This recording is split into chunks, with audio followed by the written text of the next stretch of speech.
Bonjour tout le monde, je suis ravie de vous retrouver aujourd'hui après ces quelques jours de vacances. Vous m'avez manqué, je vous avoue que en plus, avec toutes les nouveautés là que j'ai devant moi à vous présenter, j'avais hâte d'allumer cette caméra, mais quand même ça m'a fait du bien, voilà, de couper, de partir un petit peu à la montagne, de me balader, de me ressourcer. Mais je suis joie de reconnecter aujourd'hui avec vous. Au programme de cette vidéo, nous allons parler de la toute dernière palette de Natasha Denona. Je n'ai pas encore testé, je vais découvrir ça avec vous aujourd'hui.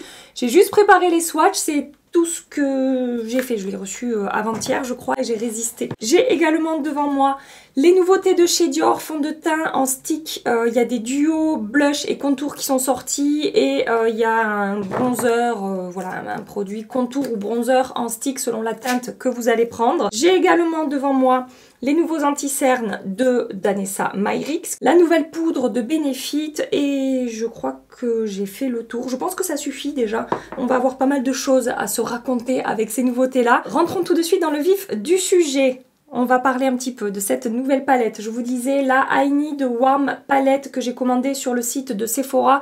Elle est également sortie sur Look Fantastic si jamais ça vous intéresse. Donc, une palette avec une harmonie de teintes.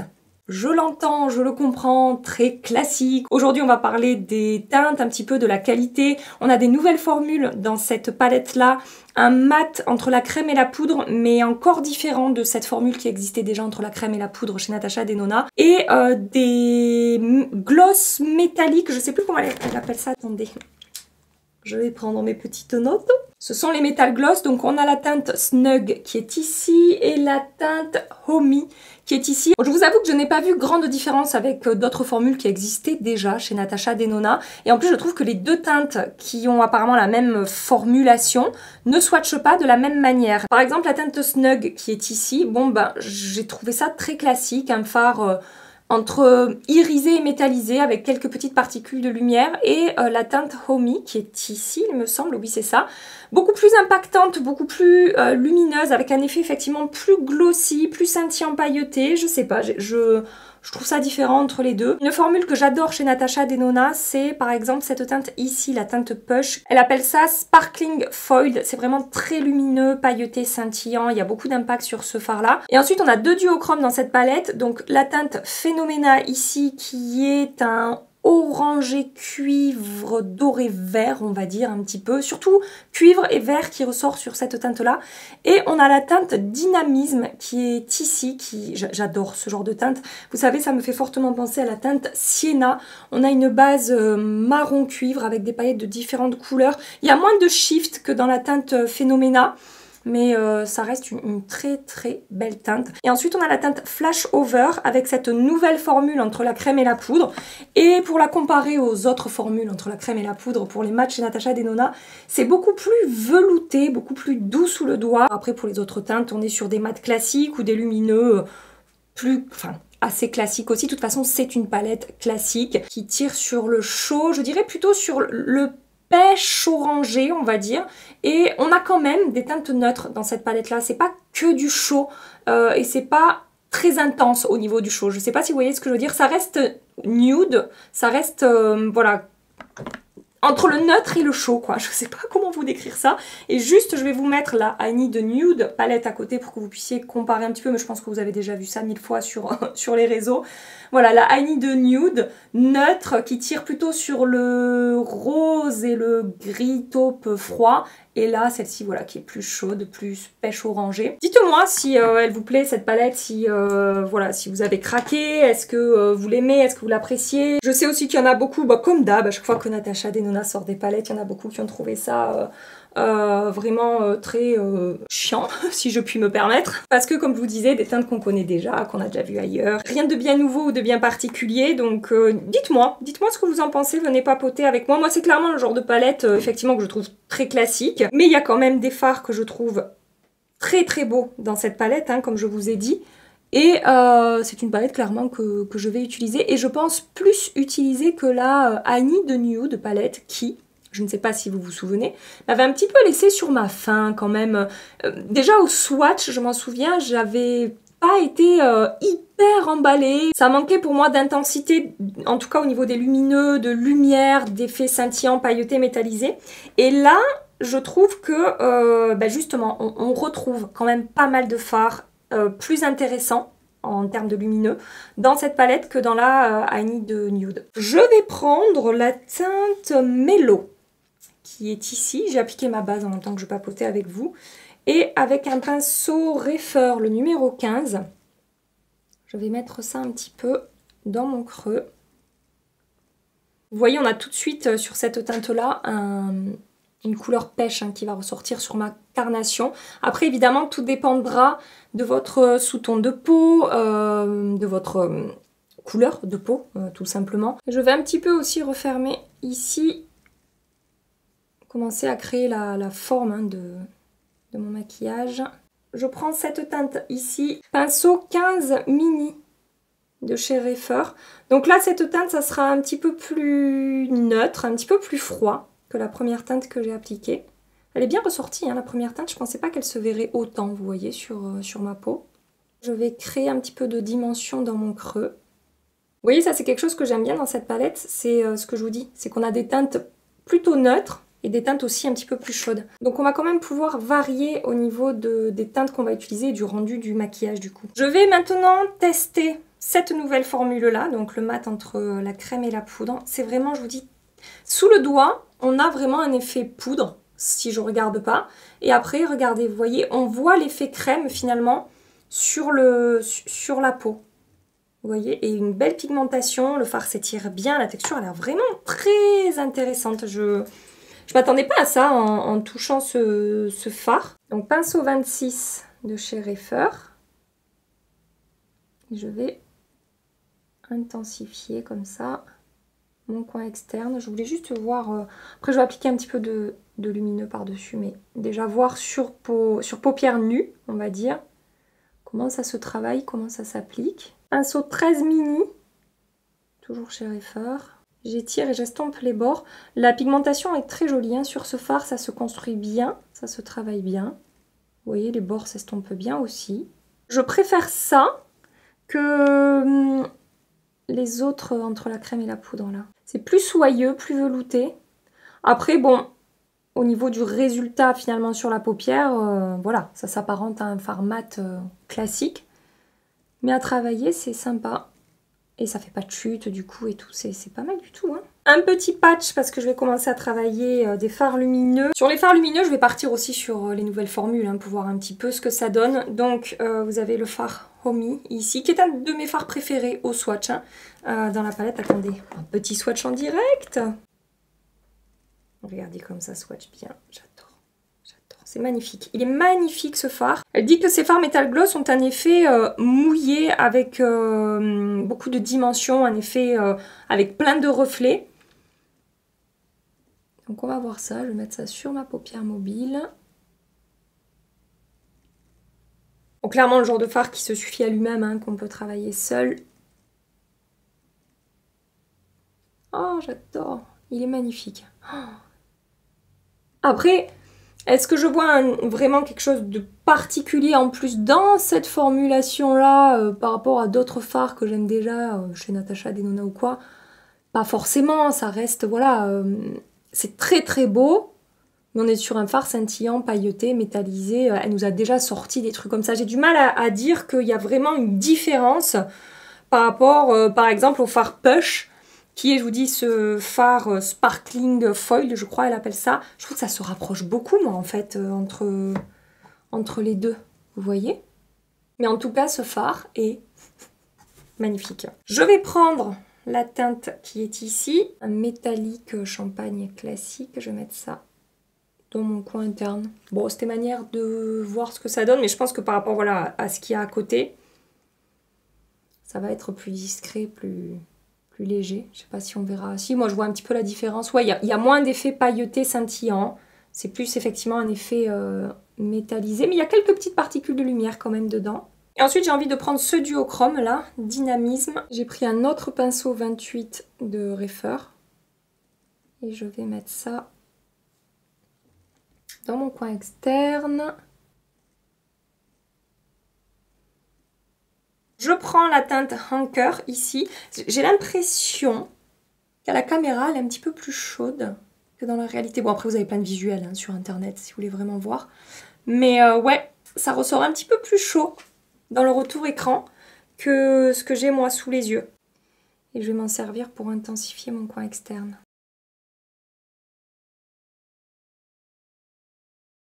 Je remets au doigt un petit peu de la teinte Dynamisme là, dans mon coin externe.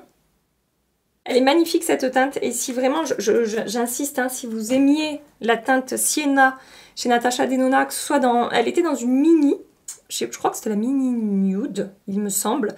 Et elle était aussi en fard liquide. Et ben vraiment ça se rapproche, c'est très très beau. Là aussi on est sur un fard qui se suffit à lui-même. Hors caméra j'ai maquillé mon deuxième œil, liner, mascara et j'ai mis aussi mes bases sur mon teint. Tout sera dans la barre d'infos. Je vous montre juste le rendu sur les yeux, ce que ça donne. Donc vraiment pour tout ce que j'ai testé, rien à dire, je suis très contente de la qualité, de la pigmentation, de la manière dont les fards se travaillent. Mention spéciale par rapport aux fards que j'ai testés aujourd'hui à ces deux-là qui sont vraiment très beaux. Je vous ai fait un swatch en direct de celui-là, mais pas de celui-là.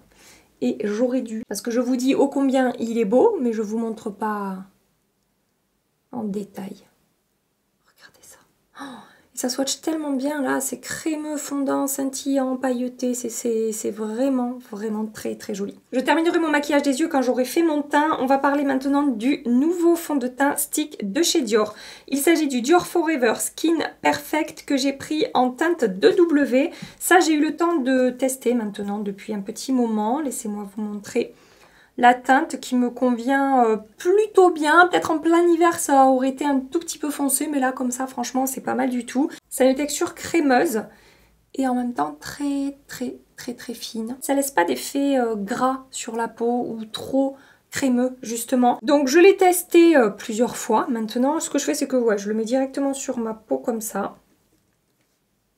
Je vais prendre mon pinceau Artis Brush, c'est le numéro 7, mais je l'ai testé avec plein d'autres pinceaux qui sont en train de sécher parce que je les ai lavés.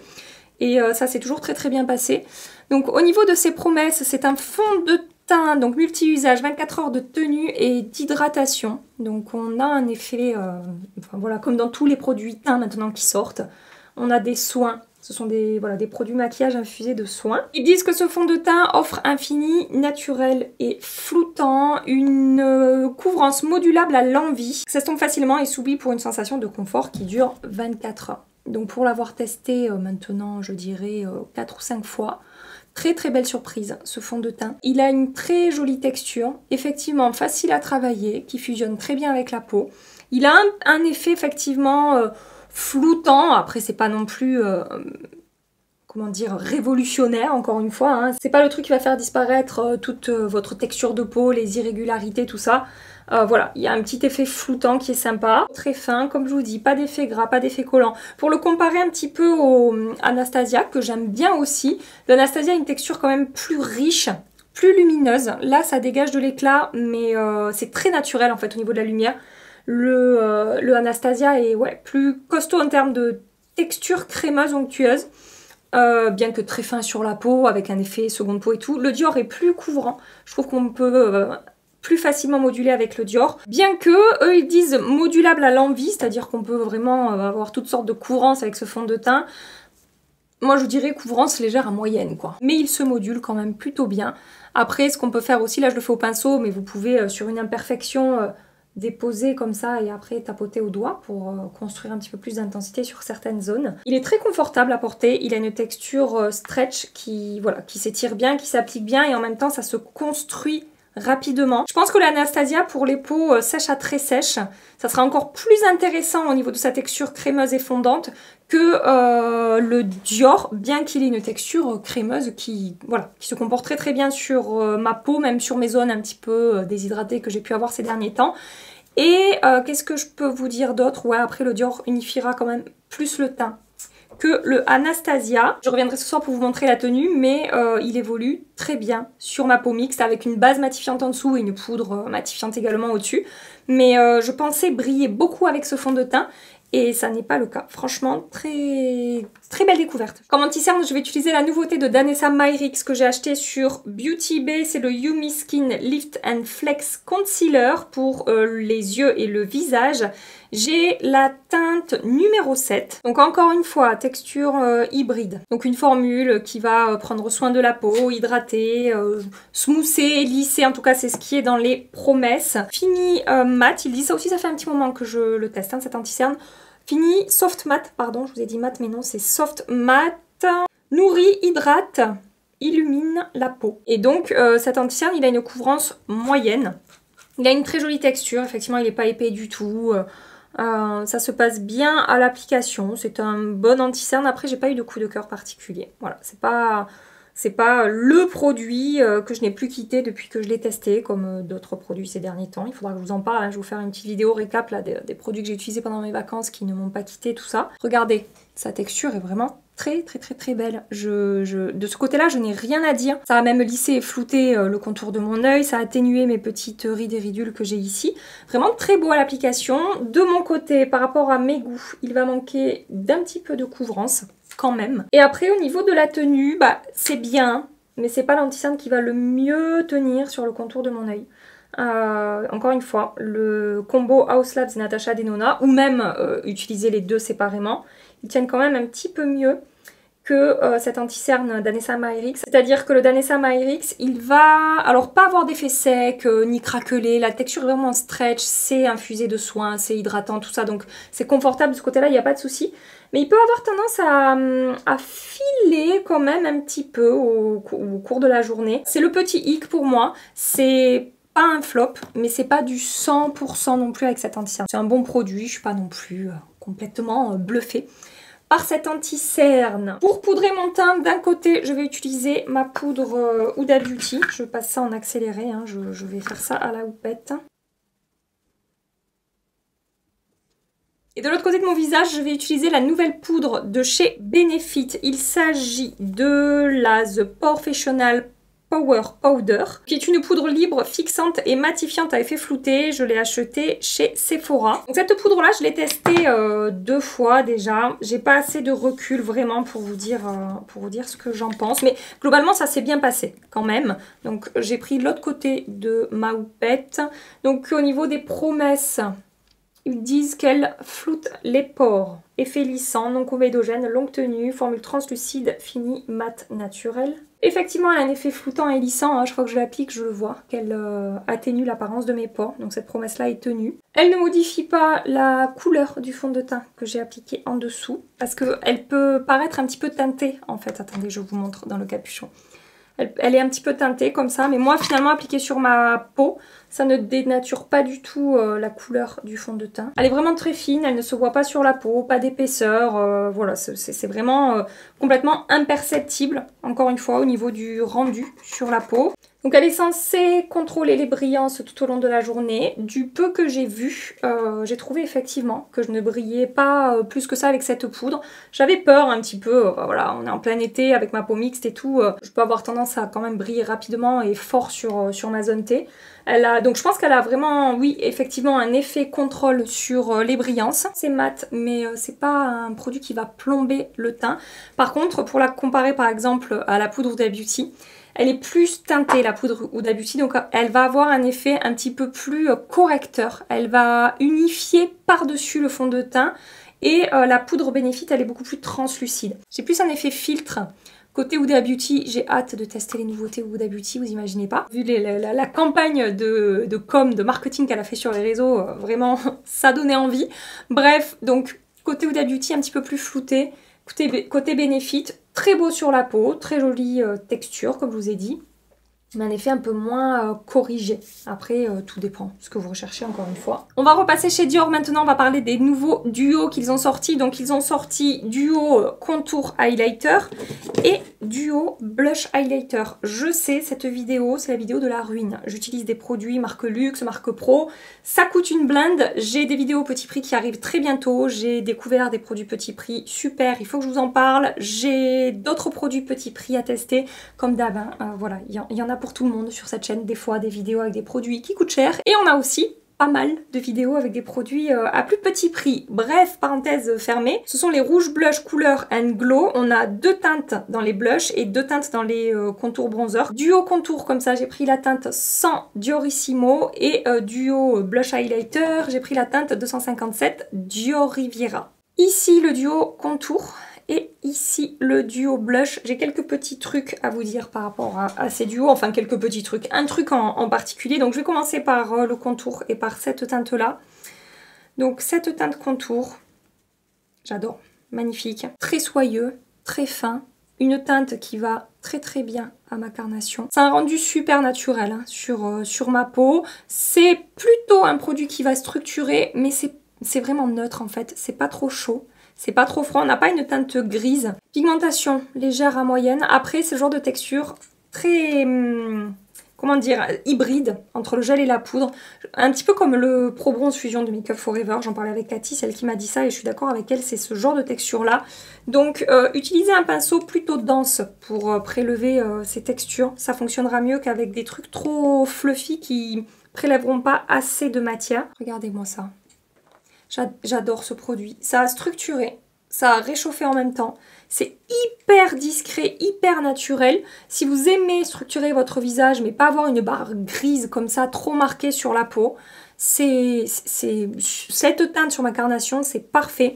Il a un petit effet satiné, légèrement, mais très léger, mais c'est très beau. Un effet seconde peau, voilà, cette texture-là est sublime. Et là, en fait, une fois qu'on a compris un petit peu comment fonctionnait ce type de texture, le rendu est tellement, mais tellement joli sur la peau.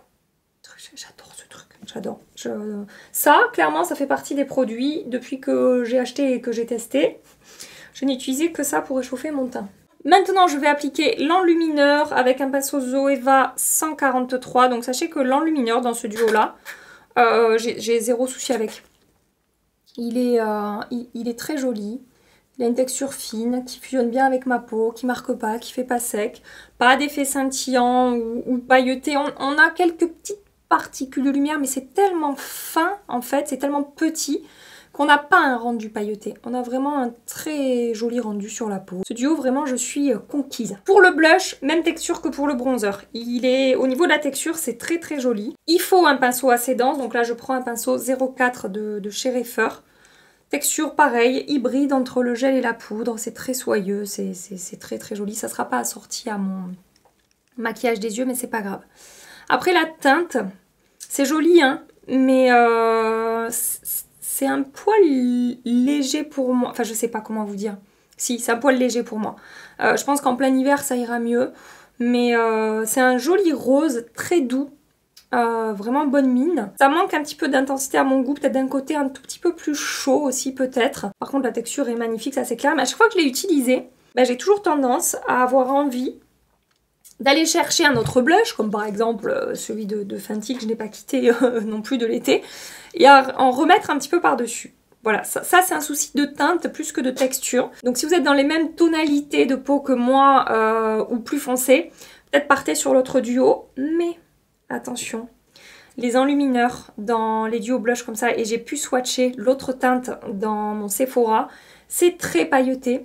L'enlumineur est beaucoup plus sec, je trouve, sous le doigt que ce qu'on va trouver dans cet enlumineur là. On n'a pas la même formulation, on n'a pas le même rendu. À utiliser sur les yeux, oui, ok. À humidifier si vous voulez intensifier l'effet justement scintillant pailleté, si vous voulez le mettre sur les yeux, parce que j'ai essayé ça sur les yeux, c'est joli, mais vu qu'on est sur un produit pour le teint, c'est trop scintillant et pailleté sur le teint, mais pas assez scintillant pailleté si vous voulez vraiment quelque chose de très impactant sur les yeux. Donc il faudra travailler un petit peu la texture avec quelque chose de mouillé, je pense, pour l'intensifier. Donc sachez qu'en achetant ce produit, voilà, si vous n'aimez pas les paillettes, il y a un produit sur deux que vous allez utiliser, où vous allez devoir détourner une des deux poudres pour pouvoir quand même l'utiliser, et pas sûr que vous appréciez le rendu sur les yeux, je sais pas trop. Voilà, après... moi je suis en pleine hésitation, je vous avoue, d'acheter la teinte un petit peu plus foncée, parce que vraiment la texture des blushs, c'est très très très très beau, c'est magnifique, hein. Mais cet highlighter très pailleté comme ça, ça me bloque. Après, il me semble, si je vous dis pas de bêtises, que l'enlumineur dans l'autre duo donc est encore plus pailleté que celui-là. Je me dis peut-être sur les yeux ça sera plus intéressant. que celui qui est dans ce boîtier-là. Je sais pas, voilà. Et vous voyez là, j'ai encore envie de mettre un autre blush. J'ai aussi acheté le bronzer comme ça en stick de chez Dior. C'est le Dior Forever Skin Contour. J'ai hésité entre la teinte 01 et la teinte 02. J'ai pris la teinte 02 qui est très orangé, enfin très intense, chaud orange marron comme ça. Je n'aime pas trop la teinte. La teinte 01 était à l'inverse très grise, très froide et j'aime pas non plus ce genre de teinte sur ma peau. Donc j'ai pas été hyper emballée par les teintes déjà. Ça je l'ai testé 2-3 fois sur mon teint et je vous avoue que j'ai pas été hyper emballée par le rendu. C'était uniforme mais pas non plus le truc le plus... comment dire, le plus facile à mettre en place. Il y a vraiment une texture qui se transforme en fini poudre et velouté et qui se fige en fait. Donc je trouve pas ça hyper facile à travailler et cette teinte vraiment pas flatteuse du tout sur ma peau. Voilà, donc ça pour moi, c'est pas forcément une recommandation. Bon, sachez que le contour enlumineur et blush tiennent très très bien sur ma peau. Vraiment, il n'y a aucun souci. En fin de journée, c'est tout aussi joli, tout aussi fondu et tout. Il y a vraiment zéro souci. Je vais mettre un petit peu de blush Fenty par-dessus. Je suis désolée, mais ça va tout de suite rehausser mon teint. En plus, quand je vais mettre mon rouge à lèvres, ça va ressortir aussi un petit peu plus. Et puis aussi, avec ce que j'ai sur les yeux, j'avais envie de mettre un truc un petit peu plus chaud par-dessus. Voilà. Donc je vais avancer maintenant le maquillage des yeux. Je vais prendre cette teinte ici, que je vais mettre au ras de cils inférieur, du coin interne jusqu'ici, coin externe.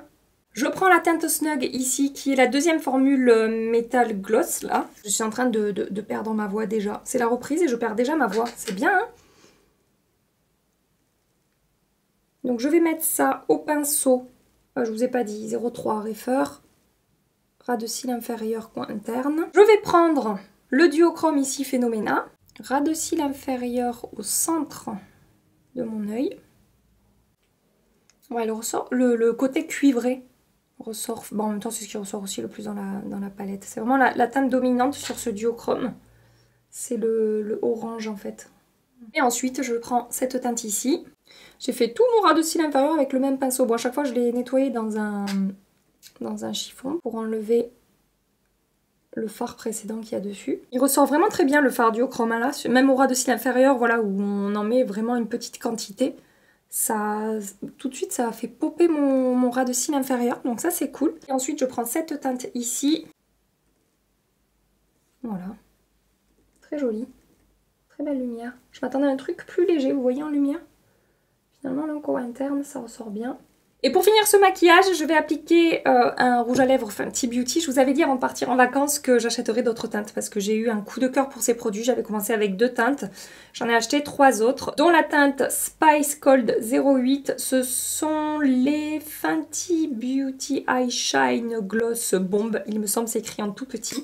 Je crois que c'est ça. Bon, bref, de toute façon, ça sera dans la barre d'infos. Regardez.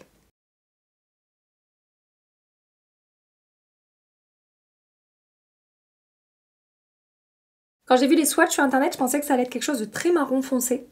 Et en fait, on a un petit sous-ton rose là-dedans. Rose, mais rose... pas un rose vif, hein. Avec ce petit effet marronné, mais pas trop. Très glossy, très confortable, très pigmenté aussi également. Oh, j'adore, j'adore, j'adore. Et donc, j'ai terminé mon maquillage. Je vous remontre sur les yeux. Ça s'est quand même très très bien passé hein, avec cette palette. Fond de teint très très beau également sur ma peau. L'anti-cerne, je trouve que déjà... C'est déjà, voilà, ça a un petit peu presque marqué, ouais, mes petites ridules là, mes rides. Un truc que j'ai remarqué aussi, c'est que quand il sèche, mon cerne réapparaît un petit peu plus en dessous. C'est pas que ça plombe, mais je sais pas. Je trouve qu'il évolue pas super bien sur ma peau. C'est pas une catastrophe, mais c'est pas génial non plus. Je suis pas super fan. Le rendu global d'un petit peu plus loin, ça donne ça. C'est joli, hein, franchement, j'aime beaucoup le rendu final de ce look en ayant rajouté le blush Fenty pour rééquilibrer avec les yeux et les lèvres. Et cette teinte Fenty est parfaitement assortie avec la déclinaison de teinte qu'on va avoir dans cette palette-là. Regardez. Si vous avez testé certains de ces produits, si vous voulez partager votre avis, si vous voulez papoter un petit peu, rendez-vous dans les commentaires. Je m'étais dit qu'en me maquillant, je vous papoterais un petit peu de mes vacances. Voilà, je vous ferai un petit débrief. En fait, non, j'étais trop focus sur les produits que je vous ai présentés aujourd'hui, mais c'est pas grave, on en reparlera plus tard. Je vous fais des bisous et je vous dis à tout à l'heure. Je viens tout juste de rentrer chez moi. Il fait probablement 33 degrés dehors. Je meurs de chaud. Ça fait 8 heures que je porte le maquillage. Je n'ai pas fait de retouche. Je suis en pleine susade, comme on dit chez moi. C'est-à-dire que là, je suis en train de transpirer clairement, tellement j'ai chaud. Et regardez le fond de teint sur ma peau mixte en plein été. Sur une petite bouffée de chaleur. Franchement, ce fond de teint, je vous ai dit, il est surprenant sur ma peau. Déjà, je vous disais qu'avec le ABH, le Anastasia... Voilà, j'étais très agréablement surprise parce que avec cette texture très crémeuse, etc., je brillais pas plus... Enfin, je brille, évidemment, mais je pensais que ce serait catastrophique sur ma peau, ça ne l'est pas. Et là, avec ce fond de teint Dior, qui du coup a une texture quand même un petit peu plus adaptée à ma peau mixte, et ben c'est encore plus performant sur ma peau. Alors je dis pas que j'ai besoin de 0 retouche, hein. Là voilà, je vais ressortir de chez moi, donc je vais absorber... Enfin là, j'ai absorbé mon sébum... Je vais peut-être repoudrer un tout petit peu, je sais pas, je vais voir. Mais en tout cas, il a une excellente tenue, il reste fin, il fait pas d'effet de matière. Il se comporte vraiment super bien sur ma peau. Je suis très contente de ce fond de teint. Bon, l'anti-cerne, comme je vous disais... Est-ce que je suis zoomée à fond? Non. L'anti-cerne, voilà, c'est pas une catastrophe, mais c'est pas le plus imperceptible en fin de journée. Il a eu tendance à marquer là où j'ai mes petites ridules. C'est pas... Voilà, c'est pas... hyper flatteur, on va dire, sur le contour de mon œil en fin de journée. C'est ce que je lui reproche, au-delà de, voilà, de sa couvrance qui est un petit peu trop légère, mais ça c'est une question de goût, de préférence, tout ça. La palette, elle a super bien tenu sur mes yeux. C'est très très joli. J'ai hâte d'explorer un petit peu plus cette palette, de continuer les tests. Pour ce que j'ai vu aujourd'hui, tout s'est très très bien passé. Donc ça, j'en suis très contente. Bon, blush bronzer, enlumineur, je vous ai tout dit. Très bonne tenue également. Bon, il y a le blush Fenty par-dessus, mais il n'empêche que les produits Dior tiennent très bien. Qu'est-ce que j'ai testé d'autre? Bon, les produits Fenty, je connais. Ah oui! Oh non, j'ai pas regardé. Les poudres, j'avais mis Huda et Benefit. Je suis un boulet parce qu'en fait j'aurais aimé comparer le niveau de brillance entre les deux côtés, mais en tout cas au niveau de l'aspect sur ma peau, franchement des deux côtés c'est bien, c'est joli, je vois pas de différence.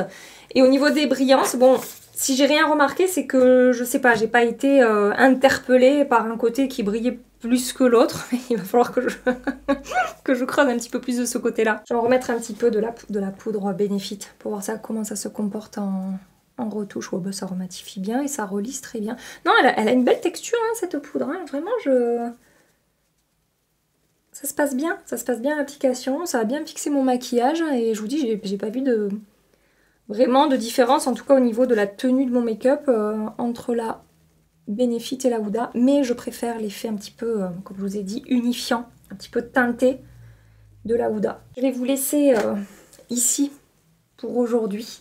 J'espère que cette vidéo vous a plu, j'étais contente de vous retrouver, j'étais contente de m'amuser un petit peu avec ces produits, papoter maquillage avec vous. Je vous avoue que à la fois ces vacances m'ont fait beaucoup de bien, mais en même temps, ça fait toujours bizarre. J'aime tellement ce que je fais, tester ces produits, partager tout ça avec vous et tout, que même si les vacances c'est nécessaire, il n'empêche qu'il y a un petit truc où on se dit « Ah, j'ai hâte d'allumer cette caméra et de papoter de tout ça avec vous. » Bref, j'espère que ça vous a plu, j'espère que vous avez passé un moment sympa. Si c'est le cas, pensez à liker et à vous abonner avant de partir. En attendant ma prochaine vidéo, je vous fais des milliards et des milliards de bisous. Voilà. Prenez soin de vous et à très bientôt. Bye bye.